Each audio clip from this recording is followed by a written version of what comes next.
বর্তমান কথা এতক্ষণ এগুলো ভেবে যাচ্ছিল, আর তখনই কথার দরজায় কেউ নক করে। কথা দরজার দিকে তাকাতেই দেখতে পায় আবরার দরজায় দাঁড়ানো। কথা আবরারকে এখানে একদমই আশা করেনি। সে তো ভেবেছিল আবরারও বোধহয় কথার এমন অবস্থা শুনে তাকে দেখতে আসবে না, কিন্তু তার অনুমান ভুল প্রমাণিত করে আবরার এসেছে। কথা আবরারকে দেখে খাট থেকে নেমে দাঁড়ায় আর হাসি মুখে আবরারকে ইশারা করে বোঝায়, ভেতরে এসো। আবরার ভাইয়া, আমি তো ভেবেছিলাম তুমি আমার এমন খবর জেনেও আসবে না। আবরার ঘরে ঢুকতে ঢুকতে কথার উদ্দেশ্যে গম্ভীরভাবেই বলে ওঠে, তোর এই অবস্থা আর আমি আসবো না, এও কি হয়? আমি কি এতটাই বাসন মনে করিস? আবরারের কথা শুনে কথা বেশ বিচলিতভাবে ইশারা করে, এই না না, আমি এমনটা মনে করিনি। মানে হঠাৎ তোমাকে আমার ঘরে আসতে দেখে একটু অবাক হয়েছিলাম। তুমি আমার কথাই কিছু মনে করো না। আবরার এখন স্বাভাবিকভাবেই বলে ওঠে, না, আমি কিছু মনে করিনি। তা তোর এখন কি অবস্থা? কথা হাসি মুখে আবরারের উদ্দেশ্যে ইশারা করল। আমি এখন একদম ঠিক আছি ভাইয়া। আবরার কথার ইশারা বুঝতে পেরে বলে উঠল, হুম, ঠিক থাকলেই ভালো। আর এখন থেকে দেখে শুনে চলাফেরা করবে, বুঝতে পেরেছিস? কথা মাথা নাড়িয়ে আবরারের কথায় সায় দেয়, আর আবরার কথার দিকে তাকিয়ে মৃদু হেসে ঘর থেকে চলে যায়। আবরার ঘর থেকে চলে যাওয়ার সাথে সাথে কথা নিজের বুকে হাত দিয়ে বসে পড়ে। তার হার্ট খুব দ্রুত বিট করছে। সে ভাবতেও পারেনি আবরার তার ভালো মন্দ জিজ্ঞেস করবে। কথার কাছে এগুলো কেমন স্বপ্ন স্বপ্ন মনে হচ্ছে। কথা আবরারের কথা ভেবে আনমনেই হেসে ওঠে। আবরার তার রুমে এসে ফ্রেশ হতে যাবে, ঠিক তখনই তার ফোনে কারো কল আসে। আবরার ফোনটা ধরে কানে নিতেই ওপাশ থেকে কেউ বলে উঠল, স্যার, ম্যাম আপনাকে দেখার জন্য অস্থির হয়ে আছে। ঘরের সব জিনিসপত্র ভেঙে ফেলেছে, আমাকেও সে তার কাছে যেতে দিচ্ছে না। আপনি প্লিজ তাড়াতাড়ি আসুন। ওপাশের ব্যক্তির কথা শুনে আবরার তাড়াহুড়া করে গাড়ির চাবি নিয়ে জমিদার বাড়ি থেকে বেরিয়ে যায়। আয়াস তার সোফায় পায়ের উপর পা তুলে মনের আনন্দে আপেল খাচ্ছে। তার পরনে সাদা টি শার্ট আর কালো ট্রাউজার। জিম করা বডিতে টি শার্টটা যেন খুব মানিয়েছে। আয়াস বেশ ফর্সা। যতটা ফর্সা হলে একজন ছেলেকে পারফেক্ট মনে হয়, ঠিক তেমনই ফর্সা। মুখে তার চাপ দাড়ি যেন আয়াজের মুখের সৌন্দর্যকে আরও বেশি ফুটিয়ে তুলেছে। আয়াজের বাম চোখের ভ্রু এর কিনারায় ছোট্ট একটা কাটা দাগ। আয়াজের হাইট 6 ফুট। এরশাদ গত 20 মিনিট ধরে আয়াজের সামনে দাঁড়িয়ে আছে। সে ভয়ে ভয়ে আয়াজের দিকে তাকিয়ে রইল। এরশাদ আয়াজের এই শান্ত রূপটাকে বেশ ভয় পায়। এরশাদ এবার ভয়ে ভয়ে আয়াজকে বলল, মানে ভাই, আমি আর কতক্ষণ এভাবে দাঁড়িয়ে থাকবো? মানে কিছু তো বলেন, কেন হঠাৎ এত জরুরি তলব দিলেন? আয়াজ মনের আনন্দে আপেল খাওয়াটা শেষ করে এরশাদের দিকে বেশ শান্ত চোখে তাকালো আর বলে উঠল, ভাবছি এরশাদ, ভাবছি। ভাবছেন? কি ভাবছেন ভাই? আয়াজ এবার বসা থেকে উঠে দাঁড়িয়ে এরশাদের সামনে এসে এরশাদের কাঁধ চাপড়িয়ে বলল, ভাবছি তোকে কি পুরস্কার দেওয়া যায়। আয়াজের কথা শুনে এরশাদ ভয়ে ভয়ে বলে উঠল, পুরস্কার? কেমন পুরস্কার হয়? এরশাদের এমন তোতলানোর কথা শুনে আয়াজ এরশাদকে বলে উঠল, তুই এমন মেয়েদের মতো তোতলায় কথা বলা শিখলি কবে থেকে রে এরশাদ? স্যার স্যার, আমার এই দিনও দেখা লাগলো তোর বউ জানে এরশাদ? কি জানবে ভাই? এই যে তোর মধ্যে এমন মেয়েদের স্বভাব আছে। আয়াজের কথা শুনে এরশাদের মুখটা চুপসে গেল। আয়াজ আবার সোফায় গিয়ে পায়ের উপর পা তুলে বলে উঠল, এই প্রথম তোর কোনো কাজে আমার লাভ হয়েছে। আজ তোর কারণে আমি খুবই মূল্যবান কিছু পেয়েছি, তাই ভাবলাম তোকে এর বিনিময়ে পুরস্কার দেওয়া উচিত। আয়াজের কথায় এরশাদ ভেবে পেল না সে এমন কি কাজ করেছে যে আয়াজ তাকে পুরস্কার দেবে। আর ওইদিকে আয়াজের মনে অন্য ভাবনা চলছে। শুকনীর আবরার তার গাড়ি নিয়ে মাত্রই শুকনীর নামক বাড়িটায় প্রবেশ করলো। শুকনীর বাড়িটা একতলা। বাড়ির এক পাশে বেশ সুন্দর করে বাগান করা। আবরার গাড়িটা পার করে হেঁটে চলল বাড়ির ভিতরে। আবরার দরজার কলিং বেল বাজাতেই একজন মহিলা এসে দরজা খুলে দিল। আবরার মহিলাকে দেখে মহিলার উদ্দেশ্যে বলে উঠল, ও কোথায়? মহিলাটি আবরাজের কথার জবাবে বলে উঠল, তার রুমে সব কিছু এতক্ষণে ভেঙে চুরে একাকার করে ফেলেছে। কত দামি দামি জিনিসপত্র ভেঙে ফেলেছে। মহিলাটির কথা শুনে আবরার রেগে মহিলাটির দিকে তাকায় আর বলে, ও আমার টাকার জিনিস নষ্ট করেছে, তাতে আপনার কি? ওর যা মন চেয়েও তাই করবে, সেই অনুমতি আমি ওকে দিয়েছি। আর ভবিষ্যতে এমন কোনো কথা আমার সামনে বলবেন না আপনি। মহিলাটি আবরারের কথা শুনে মাথা নিচু করে ফেলে আর আবরার ছুটে চলে সেই রুমের দিকে। আবরার রুমের দরজার কাছে যেতেই দেখতে পায় সমস্ত রুম ভাঙ্গা জিনিসপত্রে ভরা। ঘরের কোনো আসবাবপত্র ঠিক নেই, আর এই সব ভাঙ্গা জিনিসের মাঝেই বসে আছে এক কন্যা। তার পরনে কলাপাতার রঙের শাড়ি, শাড়িটা বাঙালিভাবে পরা। শাড়ির আঁচলটা মেঝেতে অযত্নে লুটিয়ে আছে। কন্যাটির দু হাঁটু ভাঁজ করে তার মাঝে নিজের মুখ রেখে বসে আছে। এভাবে বসার কারণে কন্যার সমস্ত চুল এলোমেলো হয়ে তার শরীর ঢেকে দিয়েছে। কন্যাটির সামনে পেছনে ঝুঁকে ঝুঁকে কি যেন বিড়বিড় করছে। কন্যাটির এমন অবস্থা দেখে আবরারের বুকটা মোচড় দিয়ে উঠল। আবরার ধীর পায়ে ভাঙ্গা জিনিসপত্রের মাঝ দিয়ে কন্যাটির সামনে গেল আর হাঁটু মুড়ে কন্যাটির সামনে বসে তার মাথায় হাত রাখল। মাথায় চেনা পরিচিত হাতের স্পর্শ পেয়ে কন্যাটি মাথা তুলল। মাথা তুলতেই সে আবরারকে দেখতে পেল। আবরারও মায়া চোখে কন্যাটির দিকে তাকালো। কন্যাটির শ্যাম রঙের চেহারাটা বেশ মায়া ভরা। অতিরিক্ত কান্নার ফলে চোখ দুটো ফুলে আছে, বাচ্চাদের মতো ঠোঁট উল্টে কান্না করছে। কন্যাটি আবরারকে দেখা মাত্রই সে আবরারকে জড়িয়ে ধরে আর অঝরে কান্না করতে থাকে। আবরারও কন্যাটিকে পরম আবেশে জড়িয়ে ধরে। কান্নারত অবস্থায় কন্যাটি বাচ্চাদের মতো আবরারের উদ্দেশ্যে বলে ওঠে, তুমি এসেছো?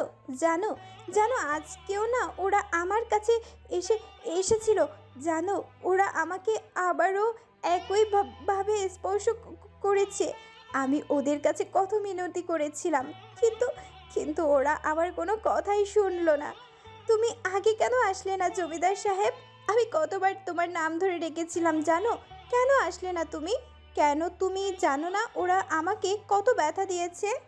দেখো দেখো এখানে এখানে আবার এখানেও ছুঁয়েছে আমাকে। আমি ভীষণ ব্যথা পাচ্ছিলাম জানো, অনেক ব্যথা পাচ্ছিলাম। কন্যাটি এভাবেই নিজের মতো বিলাপ করতে করতে জ্ঞান হারিয়ে আবরারের কোলে ঢলে পড়ল। আবরার পরম যত্নে কন্যাটিকে কোলে তুলে নিয়ে খাটে শুয়ে দিল। তারপর কন্যাটির পাশে বসে কন্যাটির কপালে একটি ভালোবাসার স্পর্শ এঁকে দিল আর কন্যাটির মুখের দিকে তাকিয়ে ভাবতে লাগলো আজ থেকে প্রায় 10 বছর আগের ঘটে যাওয়া ঘটনা। সময়টা ছিল আজ থেকে প্রায় 10 বছর আগে। সালটা ছিল 2014। আবরার তখন সদ্য বিশ্ববিদ্যালয়ে প্রবেশ করেছে। বিশ্ববিদ্যালয়ে প্রবেশ করার 2 মাসের মধ্যেই সে যুক্ত হয় রাজনীতিতে। বুঝ হওয়ার পর থেকেই রাজনীতির প্রতি এক আলাদা টান ছিল। আর তার সাথে যুক্ত ছিল তার প্রাণের বন্ধু আয়াজ খান। পুরো ভার্সিটির সবাই তাদের এক নামই চিনে ফেলত। তাদের বন্ধুত্বের গভীরতার পরিণাম এতটাই গভীর ছিল যে কেউ পরিমাপ করতে পারত না। কিন্তু তারা এতটুকু জানতো, এই 2 বন্ধু একজন আরেকজনের জন্য নিজের জীবন দিতেও পারে, আবার জীবন নিতেও পারে। তারা দুজনেই সিলেট বিশ্ববিদ্যালয়ের ছাত্র ছিল। আবরারের সাথে আয়াজও রাজনীতিতে যুক্ত ছিল। তারা খুব কম বয়সেই চরম বুদ্ধিমত্তার পরিচয় দিয়েছিল। তাই তো সেই বয়সেই বিভিন্ন এমপি মন্ত্রীর বিশ্বাসযোগ্য কাজের লোক হয়ে উঠেছিল। ঘটনা শুরু হয় 2012 সালের ভোটের সময়। 2012-এর ভোটে জাফর ইকবাল মন্ত্রী পদে দাঁড়িয়েছিলেন আর তার সঙ্গী হিসেবে ছিল আবরার ও আয়াজ। তারা দুজনেই জাফর ইকবালের পক্ষ নিয়ে ভোটের কাজ করছিল। বিপরীত পক্ষে জানতো আবরার এবং আয়াজ যেখানে আছে সেখানে অন্য কারো জয়ী হওয়ার সম্ভাবনা নেই। তাই তো তারা নানানভাবে চেষ্টা করত আয়াজ বা আবরার যে কোনো একজনকে তাদের দলে নিয়ে আসার জন্য। কিন্তু আবরার এবং আয়াজের বন্ধুত্ব এতটাই গভীর ছিল যে কেউ তাদের দুজনকে আলাদা করতে পারত না। এমনি একদিন আয়াজ এবং আবরারের তাদের গ্রামের বালাগঞ্জে ভোটের প্রচার করার জন্য বেরিয়েছিল। তখন দিনের মধ্যভাগ, বিকেল পড়বে সময়। আয়াজ এবং আবরার সারা দিন কাজ করে ভীষণ ক্লান্ত। আবরার ভীষণ ক্লান্ত গলায় আয়াজের উদ্দেশ্যে বলল, শালা এমনভাবে ভোটের কাজ করছে যেন মনে হচ্ছে নিজেরাই ভোটে দাঁড়িয়েছে। 1 সেকেন্ডে বিশ্রাম নেওয়ার সুযোগটা পর্যন্ত নেই।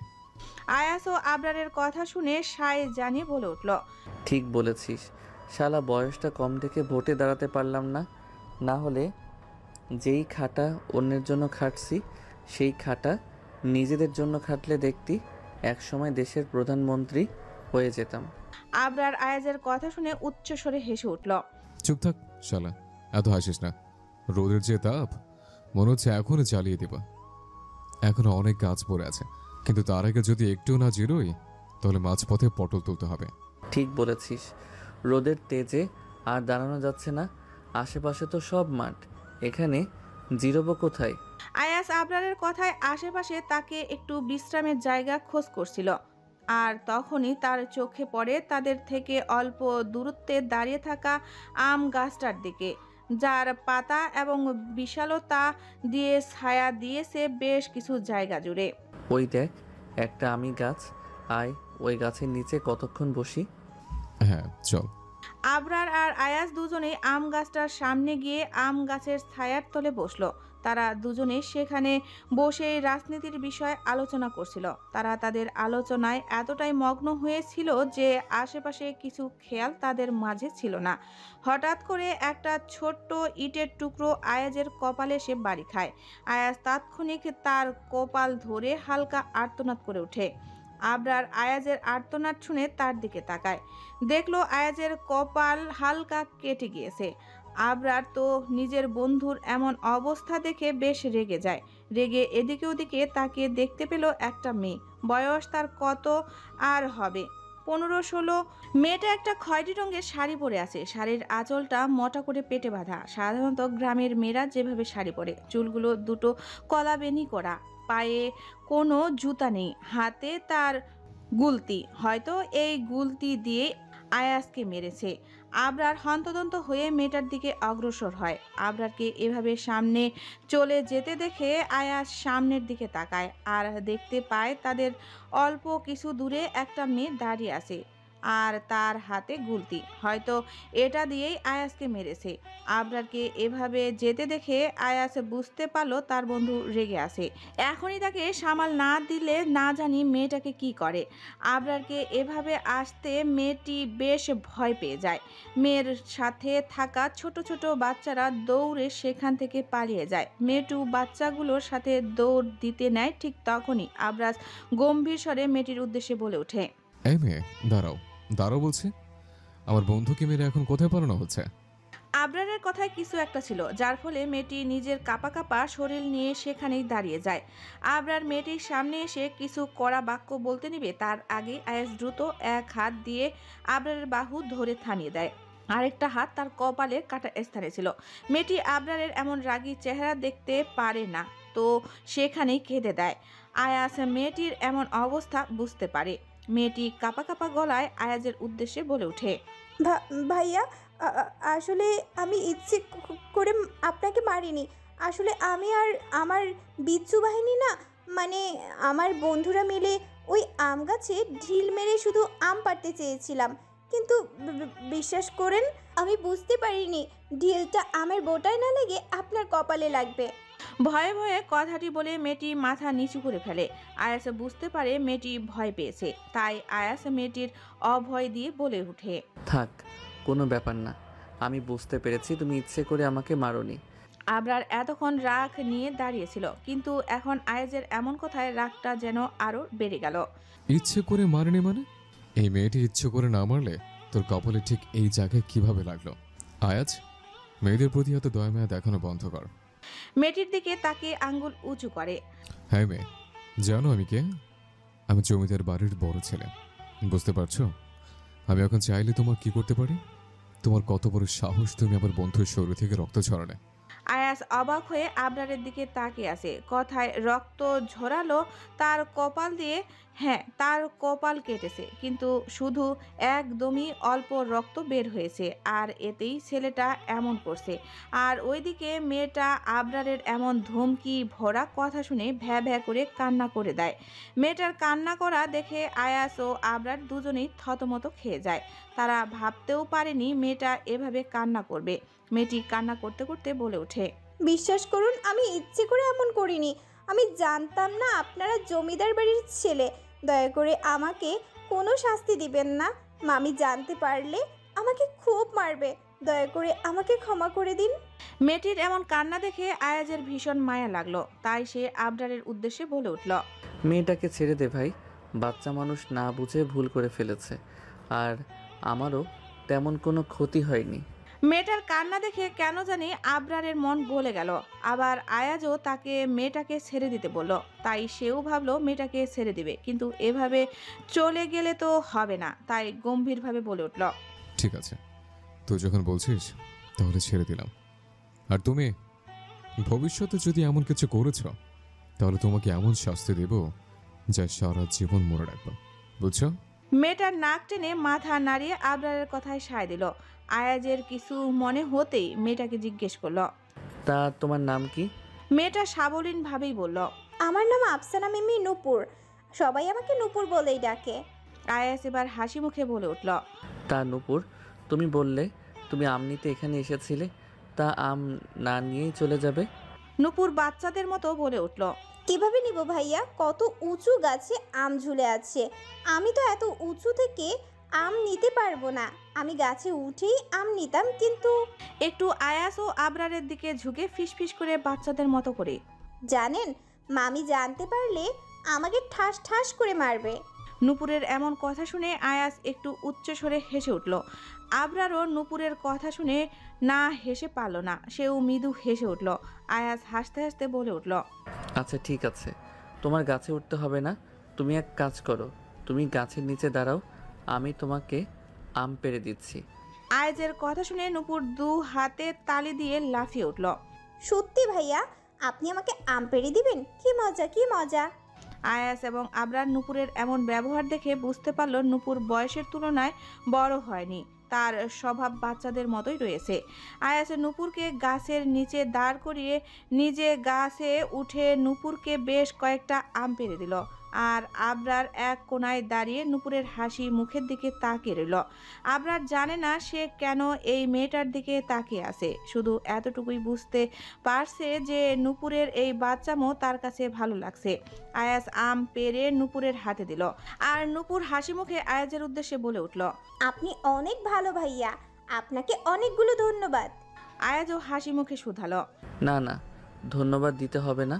হঠাৎই নূপুরের কিছু মনে হতেই মাথায় হাত দিল আর দাঁত দিয়ে জিভ কাটল। ইস, আমি তো একদমই ভুলেই গেছিলাম, মামি আমাকে আজকে তাড়াতাড়ি বাড়িতে যেতে বলেছিল। আমি এখন যাই ভালো ভাইয়া, না হলে মামি আমাকে খুব বকবে। আয়াজ হাসি মুখে শুধালো। আচ্ছা যাও। নূপুর কিছু দূর গিয়ে আবারও আয়াজের সামনে ফিরে আসলো আর বলল। ভালো ভাইয়া, আপনি আপনার ওই ক্ষততে ঔষধ লাগিয়ে নেবেন, কিন্তু জানেন আমি শুনেছি ক্ষততে ঔষধ না লাগালে অনেক ক্ষতি হয়। আয়াজ হাসি মুখে মাথা নাড়িয়ে সায় জানালো যে সে ঔষধ লাগাবে। নূপুরের সেখান থেকে প্রস্থান করার পর আয়াজ কিছু একটা ভেবে দীর্ঘশ্বাস ছাড়ল আর আবরারের দিকে তাকালো। আয়াজ আবরারের দিকে তাকিয়ে দেখতে পেল আয়াজ এক ধ্যানে নূপুরের চলে যাওয়ার দিকে তাকিয়ে আছে।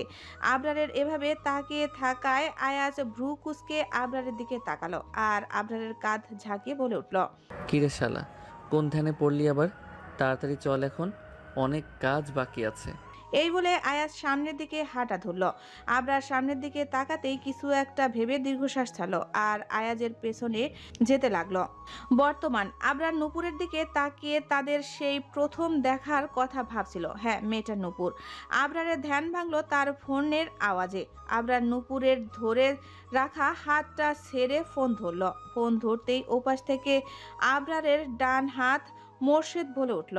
ভাই, কালকে কিন্তু আমাদের ভোটের প্রচারের মিছিল নিয়ে বের হতে হবে। আর আমি যতটুকু খবর পেয়েছি, কালকে আয়াজ খান ও মিছিল নিয়ে ভোটের প্রচারে বের হবে, তাই আমাদের কিন্তু সতর্ক থাকতে হবে। মোর্শেদের কথায় আবার ছোট করে হুঁ বলে উঠে, তারপর ফোনটা কেটে খাটের পাশের সাইডের টেবিলের উপরে রেখে উঠে দাঁড়ালো। আলমারি থেকে তার জামা কাপড় নিয়ে চলে গেল ওয়াশরুমে।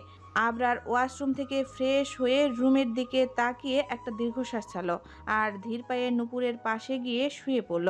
নূপুরের মাথাটা তার বুকের উপর নিয়ে পরম যত্নে নূপুরকে জোরে ধরল।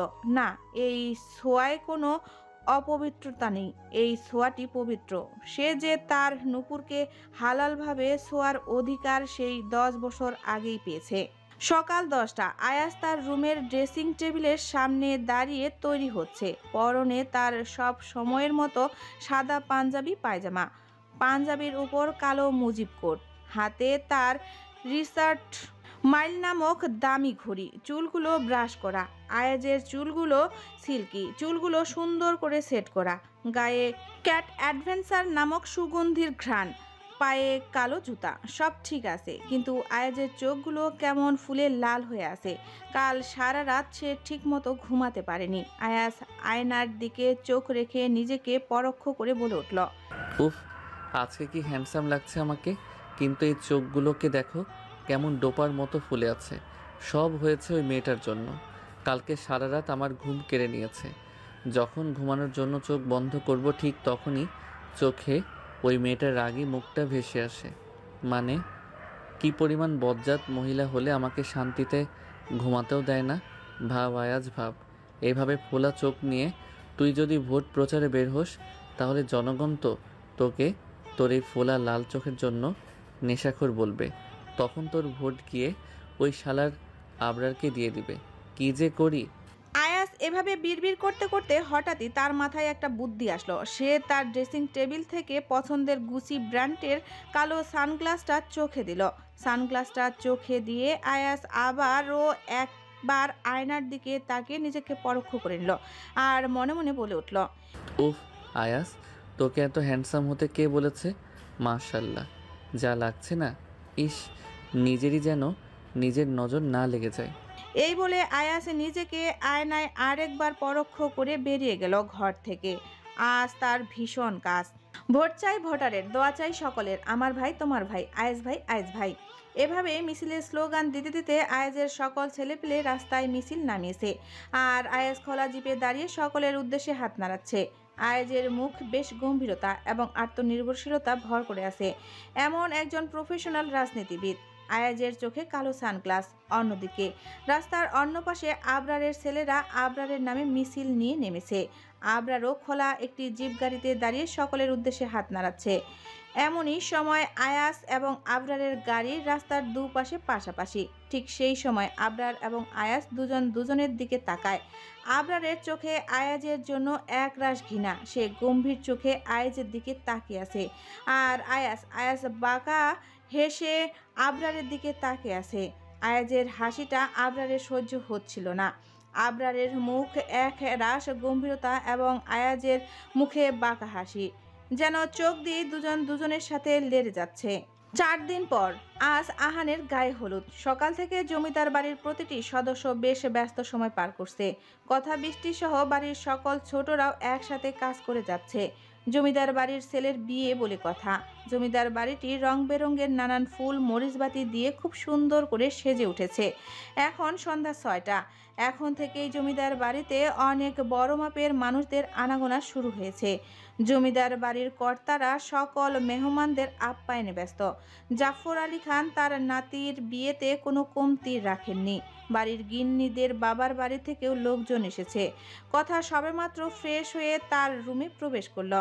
তার গায়ে হলুদ রঙের লেহেঙ্গায় সাদা রঙেরও মিশ্রণ রয়েছে। লেহেঙ্গায় নানা ছোট ছোট স্টোন বসানো।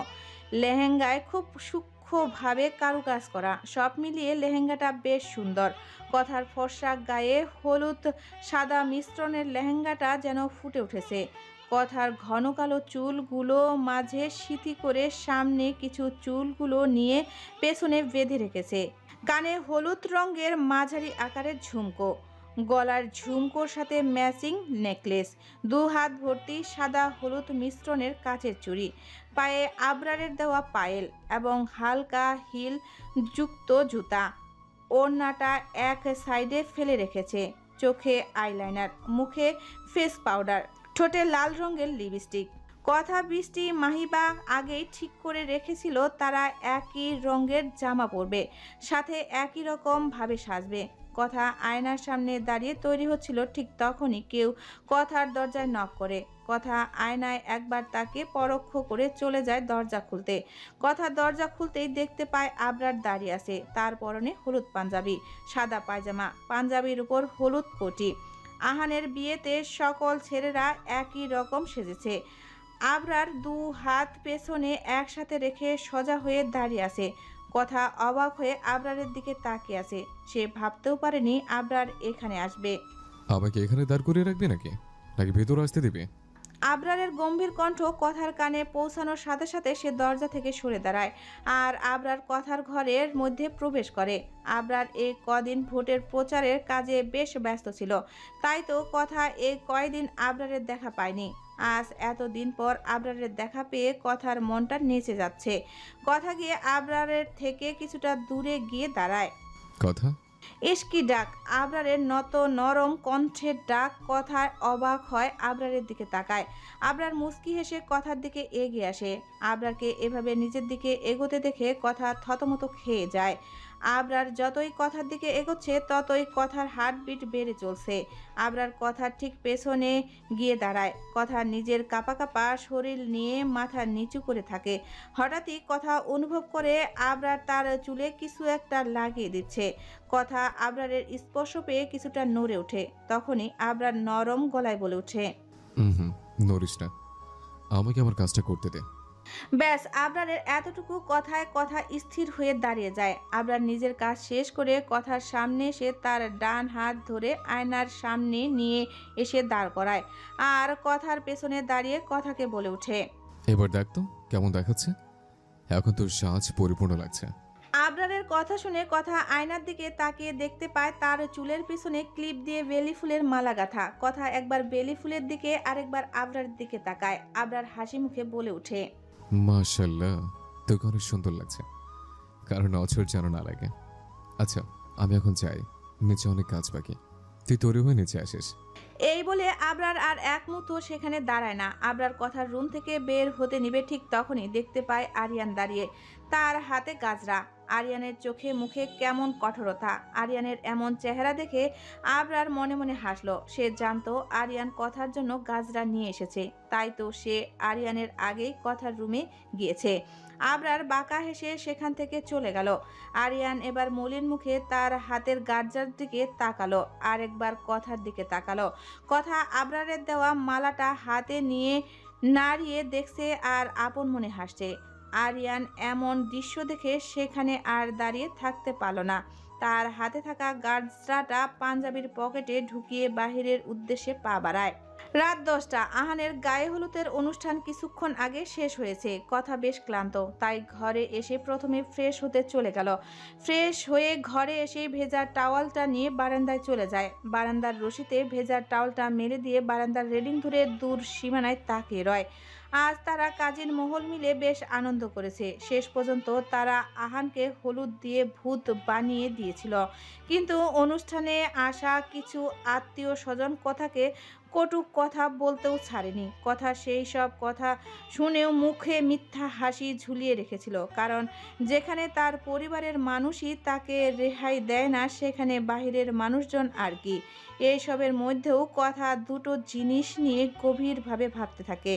ফ্ল্যাশব্যাক। কথা আর তার কাজিন মহল সবাই আহানকে হলুদ দিয়ে ভূত বানিয়ে দিচ্ছিল, তার সাথে সাথে একে অন্যের উপর হলুদ ছুটছিল। এভাবেই হলুদ নিয়ে ছুটতে ছুটতে কথা কারোর সাথে ধাক্কা খায় আর পড়ে যাবার ভয়ে ওই লোকটার বুকের কাছের পাঞ্জাবি খামচে ধরে। কথা তার মাথা উঁচু করে দেখতে পায় সেই লোকটা আর কেউই না, সেই লোকটা ছিল আবরার। কথা অবাক হয়ে আবরারের দিকে তাকিয়েছিল। আবরার কথাকে আরো অবাক করে দিয়ে তার হাত দিয়ে কথার গালের স্পর্শ করে হলুদ লাগিয়ে দিল। আবরারের সেই স্পর্শে কথা কেঁপে ওঠে। আবরার কথার দিকে কিছুক্ষণ তাকিয়ে থেকে মৃদু হেসে সেখান থেকে চলে গেল, আর কথা সেখানে স্থির হয়ে দাঁড়িয়ে রইল। সে এখনো বিশ্বাস করতে পারছে না আবরার তাকে হলুদ লাগিয়ে দিয়েছে। এও কি সম্ভব? কিন্তু কথা কি জানে তাকে এবং আবরারকে এই অবস্থায় একজন মানুষ গভীরভাবে দেখছিল।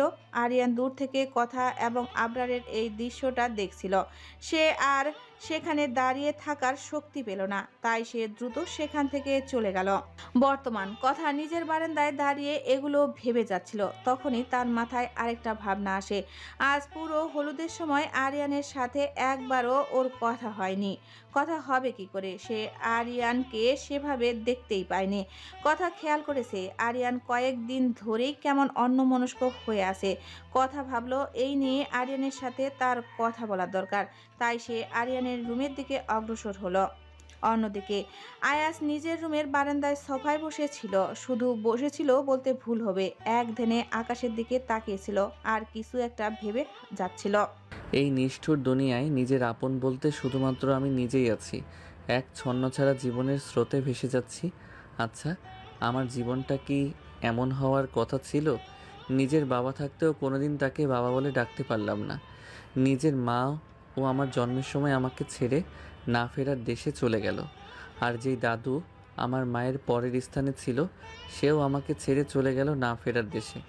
আর জীবনে সব কিছু হারিয়ে যখন একটা বিশ্বস্ত বন্ধু পেয়েছিলাম, সেও আমাকে মাঝপথে ছেড়ে চলে গেল। শালার কি একটা জীবন, কেউই শেষ পর্যন্ত সাথে থাকে না।